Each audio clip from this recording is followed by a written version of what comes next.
Estamos no início dos anos 2010. O Vietnã vive um verdadeiro boom econômico. A economia cresce cerca de 6% ao ano. As fábricas produzem sem interrupção. O fluxo de investimento estrangeiro acelera ano após ano. Um novo tigre asiático começa a emergir no Sudeste Asiático. Mas, por trás desses números impressionantes, algo não fecha. Alguém está ficando muito mais rico e muito mais rápido do que o restante da população. É óbvio, óbvio demais. Todo mundo vê. A população vê e o Partido Comunista também percebe. Para não perder credibilidade diante do povo, o partido decide agir. O secretário-geral Nguyen Phu Trong lança uma enorme campanha de anticorrupção. Uma operação para investigar a origem das fortunas das famílias mais ricas do país. Chien Zic Lo Le, Operação Fornalha em Chamas. O objetivo? Queimar a corrupção da base ao topo. O método? Prisões, confisco de bens e confissões transmitidas pela TV estatal, que terminam em penas longas e exemplares para servir de aviso. Rapidamente, os nomes das famílias mais poderosas do país começam a cair. Trinh Van Quet, chefe do grupo FLC e da Bamboo Airways, é preso por enganar milhões de investidores. Do En-Zung, CEO da Tan Hoan Minh, é detido por vender títulos fraudulentos que somam trilhões de dólares. Chen Xuan-Tang, ex-executivo do setor petrolífero, é sequestrado nas ruas de Berlim por agentes de inteligência, em plena luz do dia. Arrastado para dentro de uma van, levado de volta ao Vietnã, condenado por causar prejuízos de 150 milhões de dólares. Nguyen Thanh Long, ministro da Saúde, é flagrado lucrando com contratos superfaturados de testes de Covid. E mesmo Chan Quy Tang, fundador da gigante de bebidas Tan Hiep Phat, acaba preso por organizar empréstimos fraudulentos que ultrapassam 1 trilhão de dólares. Cada caso revela o quanto a corrupção está enraizada na economia vietnamita. Cada escândalo abala o país e mancha sua imagem no cenário internacional. Mas nenhum deles, nem de longe, se compara ao que viria a seguir. Van Thinh Phat, uma empresa da qual quase ninguém tinha ouvido falar, nem mesmo no Vietnã. Por trás dela, uma mulher, Trung My Lan, tão poderosa, tão discreta, tão invisível, que até então quase ninguém tinha visto seu rosto. Uma fraude tão colossal que quase chegou a engolir 10% de toda a economia do país. No coração da cidade de Ho Chi Minh, sob o telhado de metal do mercado de Ben Thanh, uma jovem vende acessórios para cabelo. Presilhas de plástico, pentes, fitas. O nome dela era Trung My Lan. Ela pertence à minoria Hoa, um grupo étnico de origem chinesa que, há gerações, é conhecido por dominar o comércio no sul do Vietnã. Em uma época em que a maior parte da população trabalha em fazendas coletivas ou em fábricas estatais, a comunidade Hoa movimenta os mercados paralelos, acumulando riqueza enquanto a economia oficial permanece estagnada. Nos anos 1980, o Vietnã é um país de joelhos. A guerra acabou, sim, mas a economia está paralisada. As atividades privadas são proibidas. O comércio, oficialmente, é ilegal. Mesmo assim, no mercado de Ben Thanh, no coração da própria cidade de Ho Chi Minh, as trocas nunca param. O lugar ferve. E Chu My Lan está bem no centro disso. Dia após dia, ela trabalha ao lado da mãe, vende pequenos objetos, acumula maços de dinheiro vivo. Venda após venda, constrói relações com vendedores, fornecedores e, ocasionalmente, com os funcionários do Partido Comunista. Mas, em 1986, tudo muda. O governo lança as reformas do Doi Moi, uma virada radical para reativar a economia. Pela primeira vez em décadas, torna-se possível abrir negócios privados. O comércio é legalizado, o dinheiro volta a circular, e bens e terrenos finalmente começam a mudar de mãos. Os terrenos, sobretudo, custam muito pouco. No início dos anos 1990, 1 metro quadrado no centro da cidade de Ho Chi Minh, até mesmo nas proximidades do mercado de Ben Thanh, é vendido por menos de $100. Nas periferias, o preço cai para menos de $20 por metro quadrado. Em Tóquio, a mesma área pode custar $30 mil. O potencial de subida dos preços é enorme. O que exatamente True My Lang fez nesse momento não está claro. Muito provavelmente ela começa a reunir capital dentro da própria família, ou por meio do Hui, sistemas informais de crédito entre famílias da diáspora chinesa, e passa a comprar terrenos sem parar. Ela se concentra nos distritos 1, 3 e 5, o coração comercial da cidade.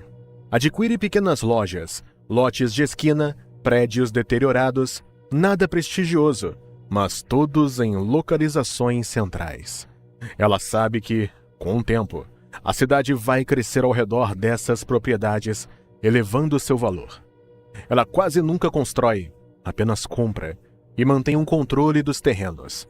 Depois de adquiri-los, aluga os imóveis para pequenos bancos, empresas privadas e escritórios estrangeiros. A estratégia é simples: comprar o mais cedo possível, receber os aluguéis e esperar a alta dos preços. Com o fluxo de caixa gerado, ela começa a comprar diversos hotéis da era colonial, edifícios abandonados ou negligenciados pelo Estado. Ela os reforma de forma básica, transformando-os em hotéis de médio padrão, criando novas fontes de renda. É nesse período que se casa com Eric Chu Nap Ki, um empresário de Hong Kong. Não sabemos exatamente quando, mas o casamento é claramente estratégico. Nos anos 1990, Hong Kong é um dos principais polos financeiros do mundo. Bancos offshore, empresas de fachada, capital rápido e opaco. Eric tem acesso a tudo isso. Juntos, o casal constrói um canal de fluxo de crédito. O dinheiro sai de Hong Kong, da diáspora chinesa, e converte para o mercado imobiliário da cidade de Ho Chi Minh. E daí que nasce a sua empresa, Van Thing Phat. No papel, a Van Thing Phat é uma empresa imobiliária. Na prática, funciona como uma espécie de banco que acumula terrenos e propriedades. No início, ela se move em silêncio, evita os holofotes e mantém distância dos grandes arranha-céus. Limita-se a comprar terrenos, alugar escritórios e fazer reformas básicas em alguns hotéis. Começa com o Windsor Plaza Hotel, no Distrito 5, transformando um prédio deteriorado em um hotel de padrão médio. Depois vem o Sherwood Residence, o Capital Place e, em seguida, o Times Square Saigon, uma torre de vidro no Distrito 1, com apartamentos de luxo e escritórios. Por fim, o The Reverie Saigon, um dos hotéis mais caros da cidade. Por volta dos anos 2010, True My Lang já controla alguns dos imóveis mais valiosos do Vietnã. Mas, para ela, isso já não basta. Agora quer liquidez, dinheiro vivo. E encontra o que procura em um grupo de bancos à beira do colapso.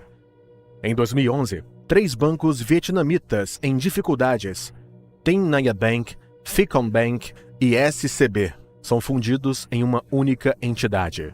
O novo banco mantém o nome Saigon Commercial Bank, ou simplesmente SCB. Para True My Lang, essa é uma oportunidade única. A lei vietnamita estabelece que nenhum indivíduo pode deter mais de 5% de um banco comercial. Então, ela encontra uma forma de contornar essa regra. Utiliza a identidade de familiares, funcionários e até motoristas e empregadas domésticas, pessoas de sua confiança, para comprar ações em nome deles, com o dinheiro dela. No papel, eles aparecem como investidores independentes. Na prática, são apenas peças do seu jogo. Sem jamais aparecer formalmente em qualquer documento, graças a esse truque, ela passa a controlar 95% das ações do SCB. O que isso significa na prática? Que é ela quem manda no banco. É ela quem decide para onde vai o dinheiro. A partir daí, constrói uma rede de cerca de 1.000 empresas de fachada. dentro e fora do Vietnã. No papel, parecem companhias independentes, mas, sob análise mais atenta, todas levam a ela. Cada uma dessas empresas começa então a solicitar empréstimos ao SCB e, como Lan controla o banco, cada pedido é prontamente aprovado. De 2012 a 2022, Lan utiliza o SCB para autorizar mais de 2.500 empréstimos fictícios, totalizando cerca de 230 bilhões de reais. Os verdadeiros beneficiários? Sempre ela. O dinheiro termina sempre em suas mãos. É assim que o mecanismo funciona. Todo empréstimo exige uma garantia, um bem de valor, como um prédio ou um terreno para cobrir o risco. Lan reutiliza os mesmos imóveis diversas vezes, hipoteca os mesmos ativos para diferentes empréstimos e, como algumas dessas propriedades sequer valem tanto assim, ela suborna os avaliadores para inflar artificialmente seus preços. Um edifício que, por exemplo, vale apenas 10 milhões de reais é magicamente avaliado em 100 milhões. Esse valor inflado faz com que um empréstimo muito superior ao justificado pareça legítimo.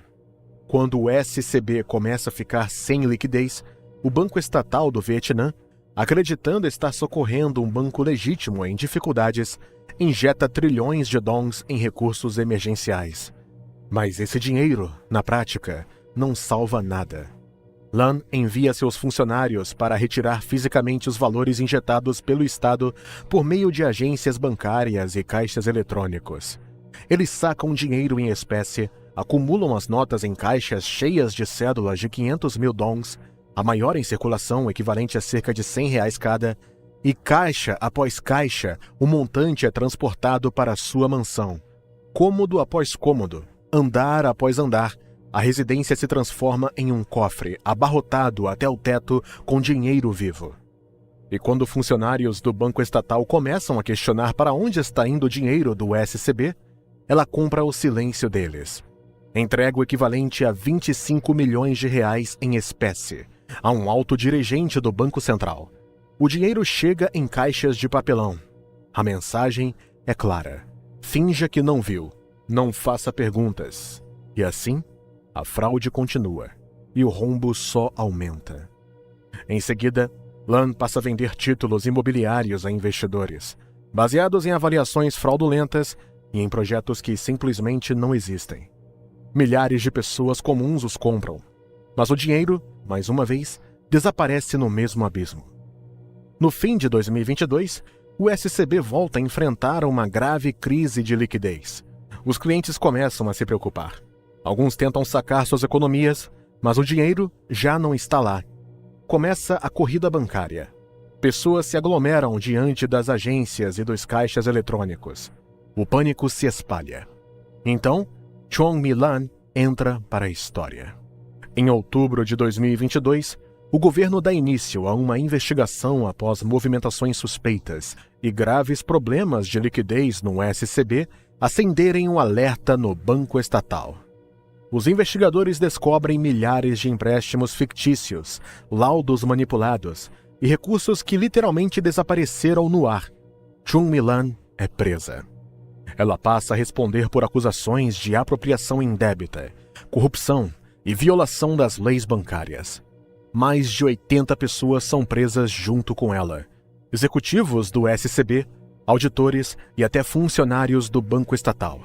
Segundo os investidores, mais de 40 mil pessoas perderam totalmente suas economias, enquanto milhões de outras foram afetadas, em sua maioria, pequenos poupadores vietnamitas.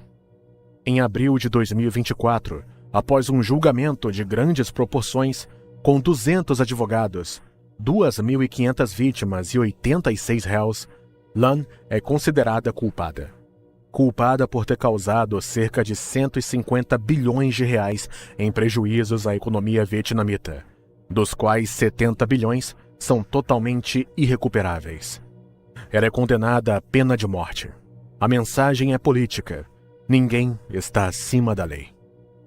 Em outubro de 2024, é condenada novamente, desta vez por lavagem de dinheiro e fraude de títulos. Recebe também uma pena de prisão perpétua, somada à condenação à morte que ela já tem.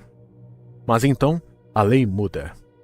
Em junho de 2025, o Vietnã abole a pena de morte para crimes econômicos.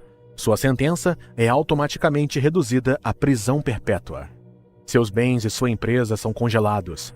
O SCB passa para o controle estatal. E o dinheiro, 70 bilhões de reais, continuam desaparecidos. Em todo o Vietnã, dezenas de seus projetos permanecem inacabados, esqueletos de concreto abandonados em terrenos centrais de grande valor. Na tentativa de conter os danos, o governo vietnamita injeta quase 120 bilhões de reais no SCB, nova liquidez criada pelo Banco Central. O banco sobrevive e os poupadores conseguem recuperar seus recursos, mas a um custo. Com um aumento repentino de cerca de 15% na base monetária, a inflação dispara. O dong se enfraquece nos mercados internacionais e o peso recai sobre toda a economia, provocando uma alta brusca nos preços. O que começou sob o telhado de metal do mercado de Ben Thanh, onde uma menina vendia presilhas e fitas de plástico, termina em megaprojetos abandonados, um banco esvaziado, um governo que está nas cordas e um país de 100 milhões de pessoas forçado a pagar o preço.